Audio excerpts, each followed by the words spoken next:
আসসালামু আলাইকুম। শুরুতেই আপনাদেরকে জানাবো বন্যার কিছু সংবাদ শিরোনাম। বন্যাতদের জন্য পোস্ট দিয়ে তুপের মুখে পড়েছে শুভ। এটি আইটিভি বিডি নিউজ। বন্যায় ঢাকা চট্টগ্রাম মহাসড়কে যান চলাচল ব্যাহত, রেলপথ বন্ধ। এরপর জানাবো নোয়াখালীতে পানিবন্দী ২০ লাখ মানুষ, পানি ও খাবারের সংকট রয়েছে সেখানে। তারপর প্রথম আলো থেকে একটি নিউজ জানাবো, বন্যা পরিস্থিতি অবনতি, চট্টগ্রাম থেকে ট্রেন চলাচল বন্ধ ঘোষণা করা হয়েছে। এরপর বন্যা পরিস্থিতি পর্যবেক্ষণে ফেনীর পথে দুর্যোগ উপদেষ্টা।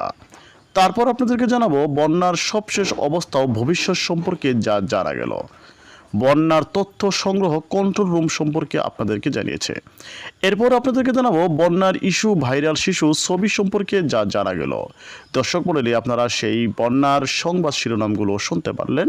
ভিডিওগুলো যদি আপনাদের ভালো লেগে থাকে, প্রতিনিয়ত এরকমভাবে সংবাদ শিরোনাম আপনাদেরকে আমি দেখাবো। ভিডিওটি ভালো লাগলে চ্যানেলটি সাবস্ক্রাইব করে সঙ্গেই থাকুন। আসসালামু আলাইকুম।